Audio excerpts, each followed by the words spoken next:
என் கூட சக நண்பராக என்கிட்ட நல்லா பேசினாங்க. அவங்களோட நடிப்பு கூட பார்த்தீங்கன்னாக்கா ஒரு ஷாட்டில் வந்து திரும்பி என்னை இப்படி அடிக்கணும், அவங்க பேய் வந்ததுனால அடிக்கணும். 2-3 ரிஹர்சல் பார்த்தாங்க. அப்போ ரிஹர்சல் பார்க்குறப்போ நல்லா ஓங்கி ஓங்கி அடித்தாங்க. நான் மேடம்கிட்ட போய் சொன்னேன், அம்மா அப்படி அடிக்காதீங்கம்மா, நெஞ்சு வலிக்கிறத விட எனக்கு நிறையா முடி இருக்குது, முடியெல்லாம் பிச்சுக்கின்னு வந்துடுதுமா, அதுதாம்மா வலிக்குது.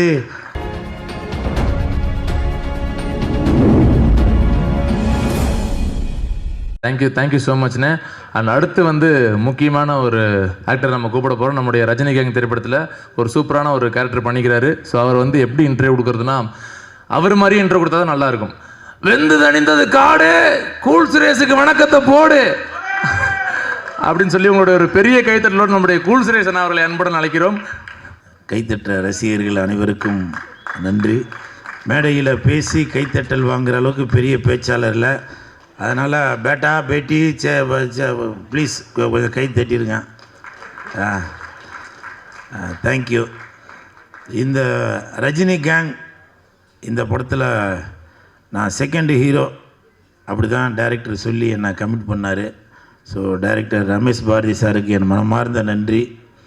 சம்பளம் கொடுக்கும்போது ப்ரொடியூசர் ரஜினி கிஷன் சார் அவரும் அப்படி தான் சொன்னார், நீங்கள் தாங்க செகண்ட் ஹீரோ அப்படின்னு சொல்லி. அவருக்கு என் மனமார்ந்த நன்றி. இல்லை, நீங்கள் சிரிக்கிறது பார்த்து நான் ஏதோ பொய் சொல்ல நினைக்கிறீங்க. படம் பார்த்தீங்கன்னாக்கா தெரியும். உண்மையிலேயே இந்த படத்தில் நான் செகண்ட் ஹீரோ. எனக்கு ஃபைட் இருக்குது, சாங் இருக்குது, நல்லா நிறையா காமெடி இருக்குது. படம் ஃபுல்லாக வருவேன், நல்லா ஜாலியாக பார்க்கலாம் படம். ஏன்னா நிறையா ரசிகர்கள் வந்து என்கிட்ட கேட்டாங்க, அண்ணா நீங்கள் தேட்டர் வாசலே நின்று கத்திகிட்டே இருக்கீங்களாண்ணா, நீங்கள் எப்போ ஸ்க்ரீனில் வர போகிறீங்க, உங்களை பார்த்து நாங்கள் கத்தி விசில் அடித்து சந்தோஷம் பண்ணோன்னு. அந்த ரசிகர்களுக்கு நல்ல ஒரு ட்ரீட்டு தான் இந்த ரஜினி கேங். கண்டிப்பாக இந்த படம் மிகப்பெரிய ஹிட் வரும். இந்த படத்தில் நான் நடிக்கிறதுக்கு காரணமாக இருந்த கனா காணும் காலங்கள் ஜான் சாருக்கும், இயக்குனர் நிதிஷ் அவர்களுக்கும், தம்பி ஜெயன் அவர்களுக்கும் என் மனமார்ந்த நன்றிகளை தெரிவித்துக் கொள்கிறேன். ஏன்னா அந்த கனா காலம் காலங்கள் வெப்சீரிஸில் நடிக்கும்போது கொஞ்ச நாளைக்கு அப்புறம் இயக்குனர் ரமேஷ் பாரதி சார் அதுக்கு வந்து டைரக்டராக வந்தாங்க. அப்போது நான் ஒர்க் பண்ணி முடித்ததுக்கப்புறம் திடீர்னு ஒரு நாள் ரமேஷ் சார் சொன்னாங்க, கூல், நான் வந்து ஃபஸ்ட் நாள் வந்து உங்களை கவனித்தேன், எனக்கு வந்து அப்போவே வந்து நீங்கள் வந்து இம்ப்ரெஸ் ஆகிட்டீங்க. நான் இவ்வளோ நாளாக நீங்கள் தேட்டரில் வந்து கத்திட்டு அப்படிலாம் போகிறத வச்சு, ஐயோ இவர் வந்து ரொம்ப ரகடான ஆள் போல், அடங்க மாட்டார் போல் அப்படி தான் நினச்சிட்டு இருந்தேன். ஆனால் உங்கள் கூட ஒர்க் பண்ணவங்க தான் தெரிஞ்சுது, நீங்கள் உண்மையிலே ரொம்ப தான் உண்டு தன் வேலை உண்டு அப்படின்னு சொல்லி இருக்கிறாள் அப்படின்னு சொன்னது மட்டும். ஏன்னா பல பேர் அதே மாதிரி சொல்லுவாங்களே, சொன்னது மட்டும் இல்லாமல் அந்த கணக்காலம் காலங்கள் அது முடிஞ்சதுக்கப்புறம் அவர் ஒரு ப்ராஜெக்டில் கமிட் ஆனோன்னா எனக்கு ஃபோன் பண்ணார். சார் தான் சம்பளம் பேசினார். அதுக்கப்புறம் இப்போ இந்த படம் ரஜினி கேங் படம் நடிக்கிறப்போ அப்போவும் எனக்கு ஃபோன் பண்ணி, இது மாதிரி உங்களுக்கு இதில் ஒரு பெரிய கேரக்டரு, நீங்கள் தான் செகண்ட் ஹீரோ, நீங்கள் வந்து இதில் நடிக்கணும், சம்பளம் முன்ன பின்ன இருந்தாலும் கொஞ்சம் அட்ஜஸ்ட் பண்ணி எனக்காக பண்ணுங்கள் அப்படிலாம் சொல்லி சொன்னாங்க. ரமேஷ் சார், உங்களுக்கு என் மனமார்ந்த நன்றி. நீங்கள் என்னோட வயசில் கம்மியாக தான் இருப்பீங்க, பாதம் தொட்டு வணங்குகிறேன். இது எதுக்காக சொல்கிறேன் அப்படின்னாக்க, இப்போ இங்கே கூட பார்த்தீங்கன்னாக்க ஆடியோ ரிலீஸில் நான் ஏதோ ஒன்று குருட்டு வாக்கில் அப்படி இருப்பேன். சில பேருக்கு பிடிக்கும், சில பேருக்கு பிடிக்காது, ஏதோ இவன் ஓவராக பண்ணுறான் போல அப்படின்னு கூட நினைக்கலாம். ஆனால் இன்றைக்கி இந்த ரஜினி கேங் படத்துக்கு கிட்டத்தட்ட ஒரு 3-5 லட்ச ரூபா செலவு பண்ணி எதுக்கு பண்ணுறாங்க, இந்த படம் வந்து நல்லா வியாபாரம் ஆகணும், மக்களுக்கு போய் சேரணும் அப்படின்ற ஒரு எண்ணத்தில் தான் ப்ரொடியூசர் அவர்கள் இவ்வளோ செலவு பண்ணி பண்ணுறாங்க. நான் வந்து நடிக்காத படத்துக்கே அந்த ஆட்டம் ஆடுவேன். நான் நடித்த படம் காலில் சலங்கை கட்டி விட்டால் எப்படி ஆடுவேன். இப்போ நிறையா பேருக்கு, இயக்குநர்களுக்கு, தயாரிப்பாளர்களுக்கு தெரிஞ்சிருச்சு, கூல் சுரேஷ் வந்து நடிக்காத படத்துக்கே இவ்வளோ எஃபெக்ட் போடும்போது அவன் நடித்தாக்க நல்லா எஃபெக்ட் போடுறான் அப்படின்னு தெரிஞ்சதுனால இப்போ நிறையா படம் நடிக்கிறான். விரைவில் அதற்கான அறிவிப்பில் வரும். 3 படம் ஹீரோவாக நடிக்கிறேன். நாளைக்கு ஒரு படத்தோட டப்பிங் கூட போகிறேன். ஸோ அதெல்லாம் வந்து அறிவிப்புகள் வந்துட்டு தான் இருக்கும். ஸோ எனக்கு சப்போர்ட் பண்ணிகிட்ருக்க ரசிகர்களுக்கும் ப்ரெஸ் மீடியா பீப்புளுக்கும் என் மனமார்ந்த நன்றி. அது மட்டும் இல்லை, ப்ரொடியூசரோட பேர் தெரியும், ரஜினி கிஷன். இப்போது கௌரி கிஷன் அவங்க வந்து ஃபேமஸ் ஆகிருக்காங்க. அவர் ஃபேமஸ் ஆகிறதுக்கான காரணமாக இருக்கிற பத்திரிகையாளர் நம்ம கார்த்திக் சார், நீங்கள் கடைசி ரோவில் உட்காந்து என்னை வாழ்த்துறதுக்காக வந்திருக்கீங்க. எனக்கு மனமார்ந்த நன்றி. நான் இங்கேருந்து அவருக்கு ஃபோன் பண்ணி கேட்டேன், என்னங்க இந்த இதுக்கு வந்திருக்கீங்க அப்படின்னு. அப்போ அவர் சொன்னார், அது என்னன்னு தெரியலங்க, கிஷன்னு பேர் போட்டாலே என்ன அறியாமலே நானே அங்கே வந்துடுறேங்க அப்படின்னு சொல்லி சொன்னார். அப்புறம் நம்ம தயாரிப்பாளர்கிட்ட கேட்டேன், சார் ரஜினி கிஷன், கௌரி கிஷன், நீங்கள் 2 பேரும் அண்ணன் தங்கச்சி அந்த மாதிரி எதுவும் அப்படின்னு கேட்டேன். அப்படிலாம் எதுவும் இல்லைங்க, அவங்க வேறு இவங்க வேறுன்னாங்க. வாழ்த்த வருகை தந்துள்ள பத்திரிகையாளர் கார்த்திக் சார், உங்களுக்கு என் மனமார்ந்த நன்றி. அப்புறம் இந்த படத்தில் தயாரிப்பாளர் ரஜினி கிஷன் சார், அவர் வந்து தயாரிப்பாளர் ப்ளஸ் ஹீரோ. ஆனால் அதையும் தாண்டி இப்போ படத்தில் வந்து அசிஸ்டன்ட் டேரக்டராக வைப்பார், நடிச்சுக்கிட்டே இருப்பார், திடீர்னு பார்ப்பார், இதனால் கண்டினியூட்டி தப்பாக இருக்கு, அதை மாற்றுங்க அப்படின்னு சொல்லுவார். அதே மாதிரி சாப்பிட்டுட்டே இருப்பான், டக்குன்னு வந்து என்ன உங்களுக்கு பொரியல் வைக்கலையா, அப்பளம் வைக்கலையா அப்படின்னு சொல்லி அதுலேயும் எஃபெக்ட். ஸோ அந்த மாதிரி சாப்பாடு விஷயத்துலேயும் தலையிடுவார். ஸோ அப்படி எல்லாமே இது வந்து அவரோட ரேஞ்சுக்கு எனக்கு தெரிஞ்சு கால் மேலே கால் போட்டு அவர் பாட்டுக்காக கையெழுத்து மட்டும் போட்டு கொடுத்துட்டு பேசாமல் இருக்கலாம். ஆனால் அப்படி இல்லாமல் தன்னுடைய படத்துக்கு எவ்வளோ எஃபெக்ட் போடணுமோ, அதுவும் இல்லாமல் ஆர்டிஸ்ட்டுங்களுக்கு முக்கியமாக அவங்களுக்கு கேரவான் வந்துருச்சா, அசிஸ்டண்ட்டுங்களுக்கு சம்பளம் வந்துருச்சா, சாப்பாடு வந்துருச்சா அப்படின்னு சொல்லி அவ்வளோ மெனக்கட்டார். அதாவது ஒரு நடிகனாக மட்டும் இல்லாமல் சக நண்பராக இருந்து ஒத்துழைப்பு கொடுத்தீங்க. என் மனமார்ந்த நன்றிகளை தெரிவித்துக் கொள்கிறேன். அதுக்கப்புறம் கதாநாயகி இருமா பேரை எழுதி வச்சேன், துவி விகா. நான் துவி விகா அவர்களுக்கு என் மனமார்ந்த வாழ்த்துக்கள். ஏன்னா இப்போ தமிழ் சினிமாவில் ஜோதிகா இருக்காங்க, மாளவிகா இருக்காங்க, கனகா இருக்காங்க, பூமிகா இருக்காங்க. இப்படி வரிசையில் இந்த துவி விகா அவங்களும் அந்த ஒரு இடத்துக்கு நீங்கள் கண்டிப்பாக போவீங்கன்னு. அவங்க தலையில் கை வச்சதை பார்த்தா பேர் மாற்றி சொல்லிட்டேனா,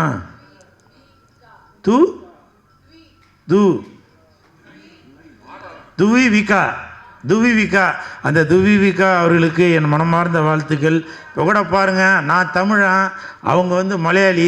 ஆனால் மலையாளிக்கு அந்த பேர் கரெக்டாக சொல்ல வருது, தமிழனாக இருந்து எனக்கு அந்த துவி விகா அப்படின்ற பேர் எனக்கு கரெக்டாக இருந்தாலும் நீங்கள் கண்டிப்பாக Jyothika madam, Bhumika madam, Kanaka madam இவங்களாம் விட்டு அடுத்த நீங்கள் கண்டிப்பாக பிடிப்பீங்க.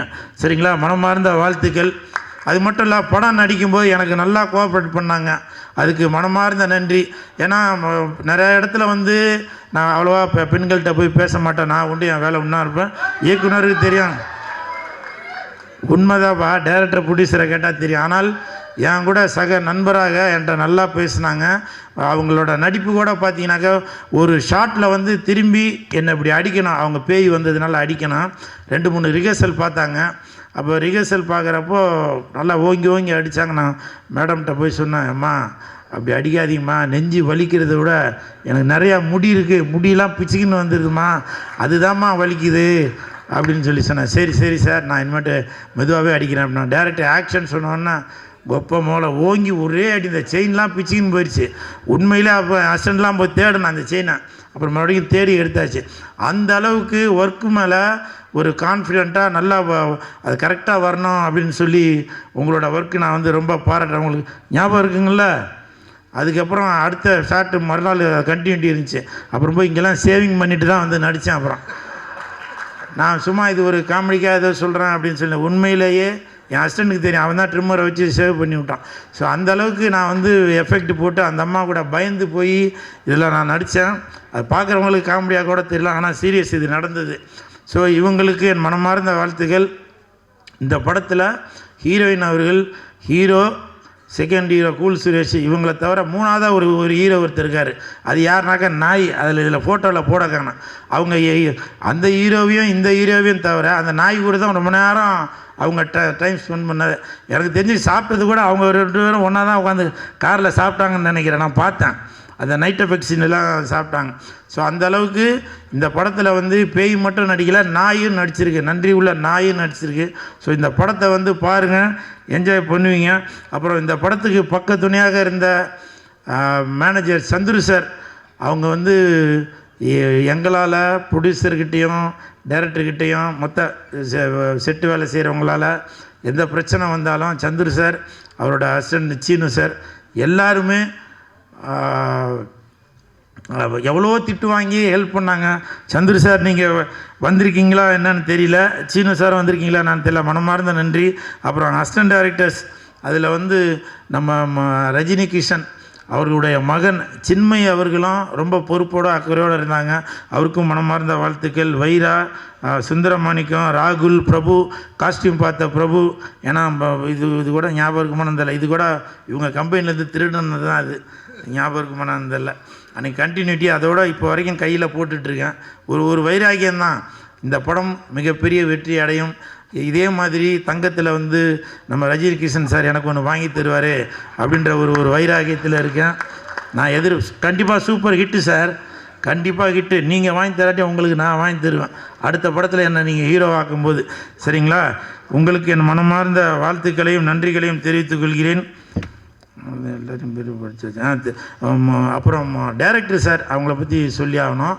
நான் இது வரைக்கும் பல படங்கள் நடிச்சிருக்கேன், இது பண்ணியிருக்கேன்.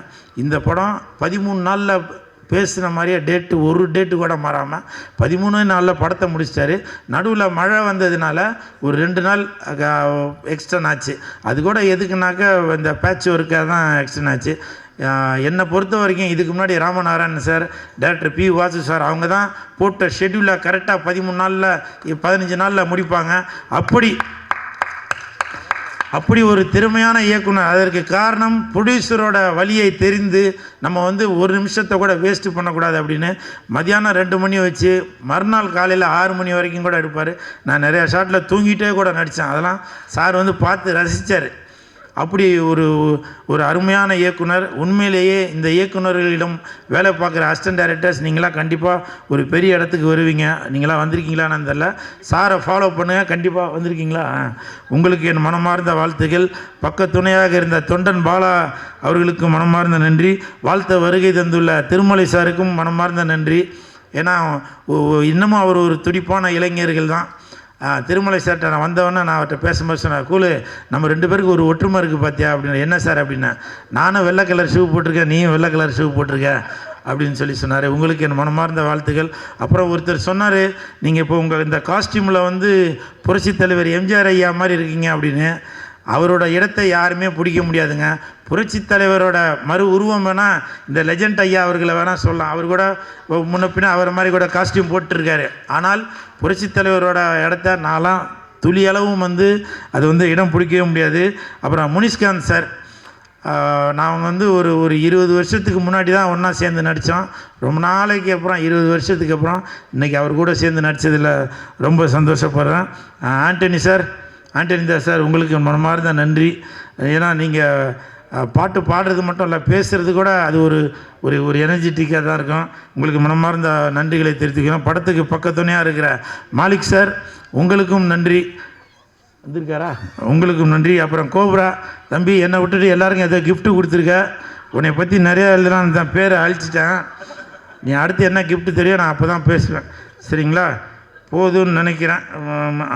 வாடா தம்பிங்க. இது வரைக்கும் நான் ஒரு 200 படத்துக்கு மேலே நடிச்சிட்டேன். 300 படத்துக்கு மேலே ஆடியோ ரிலீஸ் பண்ணி ஃபங்க்ஷனுக்கு போயிருக்கேன். எவ்வளோ நிகழ்ச்சிகளுக்கு போயிருக்கேன். இது வரைக்கும் அந்த 300 ஆடியோ ரிலீஸ் நிகழ்ச்சியில் வருத்தத்தோடு சொல்கிறேன்பா, பெண்கள் தான் காம்பேர் பண்ணி என்னை கூப்பிடுவாங்க. நீ என்னை இப்படி அவமானப்படுத்துவ நான் எதிர்பார்க்கவே இல்லை. ஆனால் இது வந்து யாரோ ஒரு திட்டமிட்ட சதி தான். அது கூல் சுரேஷ் வந்து ஆடியோ ரிலீஸுக்கு வரான், அதனால் பெண்களை வந்து நான் சகோதரியாக தான் நினைக்கிறது. அவனை வந்து மேடைக்கு கூப்பிடும்போது கொஞ்சம் உஷாராக காம்பேர் பண்ணுறதுக்கு வந்து பெண்களை கூப்பிடுவானா ஆண்களை ப்ரொடியூசர் சொன்னாருங்களா, உங்களுக்கு 5 பவுன் செயின் வாங்கி தரலான்னு பார்த்தேன். அப்படி என்னை அவமானப்படுத்திய தம்பிக்கு பேர் என்ன பேர்? ஸ்ரீராம் கார்த்திகே. எனக்கு என் மனமார்ந்த நன்றி. இதை ஏற்பாடு பண்ண பிஆர்ஓ சதீஷ் சாருக்கு நன்றி. அவரோட சதி வேலையா என்னன்றது தெரியல, அவருக்கும் என் மனமார்ந்த நன்றி. அப்புறம் இந்த நிகழ்ச்சியில் பார்த்தீங்கன்னாக்கா இது ஒரு ஆடியோ ரிலீஸ் அப்படின்னு வந்து என்னால் வந்து நம்பவே முடியலங்க. ஏன்னு கேளுங்களேன், ரஜினி கிஷன் சார் வந்து என்கிட்ட சொன்னார் ஆடியோ ரிலீஸ் ஃபங்க்ஷன் தாங்க, ஆனால் இங்கே வந்தாக்க ஒரு ஃபேமிலி ஃபங்க்ஷன் மாதிரி இருக்குது. இந்த பக்கம் ஃபுல்லாக சவுகார்பேட்டை, இந்த பக்கம் ஃபுல்லாக சைதாப்பேட்டை, அப்படி தனித்தனியாக தெரியுறாங்க. இந்த பக்கம் பார்த்தா வெள்ளேன்னு இருக்கிறாங்க, இந்த பக்கம் தான் கண்ணங்கரன்லாம் இல்லை மாநிறமாக இருக்காங்க, கலந்து இருக்கிறாங்க. அப்புறம் அது எதுவும் சொல்லிட போகிறீங்கப்பா. ஏன்னா ஸ்டேஜில் பேசுனா ரொம்ப பயந்து பேச வேண்டியதாக இருக்குது. ஏன்னா இப்போ சமீபத்தில் நம்ம பத்திரிக்கையாளர் இவர் கார்த்திக் சார் அவர் பேசுனது வந்து எனக்கு ஒரு மாதிரி கிடுகிடுன்னு ஆகி போச்சு. ஏன்னா என்ன மாதிரி தான் அவர் ஏதோ நம்ம யதார்த்தமாக சொல்ல அது பதார்த்தமாக போய் நான் ஒரு பொண்ணுக்கு மாலை போட்டு என்னென்னவோ ஆகிப்போச்சு இல்லை, அந்த மாதிரி நான் சாதாரணமாக தான் பேசுகிறேன், அது ஏதோ ஆகிப்போச்சு சரிங்களா. அதனால் இந்த நேரத்தில் பத்திரிகையாளர் கார்த்திக் சார் அவர்களுக்கும் எனது மனமார்ந்த நன்றியை தெரிவித்துக்கொண்டு அவர் கூட சேர்ந்து நானும் எதுவும் தவறாக பேசினா என்னையும் மன்னிச்சிருங்க. மன்னிக்குன்னு சொல்லக்கூடாது, வருத்தத்தை தெரிவித்துக் கொள்கிறேன். நன்றி. ரஜினி கிஷன் மிகப்பெரிய ஹிட் அடிக்கும். எப்படி இப்போ ஒரு வாரமாக கௌரி கிஷன் அவர்கள் நல்ல பிரபலமாக இருக்கிறாங்களோ அதே மாதிரி ரஜினி கிஷன் அவர்களும் இந்த படம் ரிலீஸ் ஆகிறோம் பயங்கர பிரபலமாக ஆவீங்க. உங்களுக்கு என் மனமார்ந்த வாழ்த்துக்கள். வெந்து தணிந்தது காடு. ரஜினி கிஷனுக்கு வணக்கத்தை போடு. தண்ணியில் இருக்கும் மீன். நான் லெஜண்டோட ஃபேனு. நன்றி நன்றி.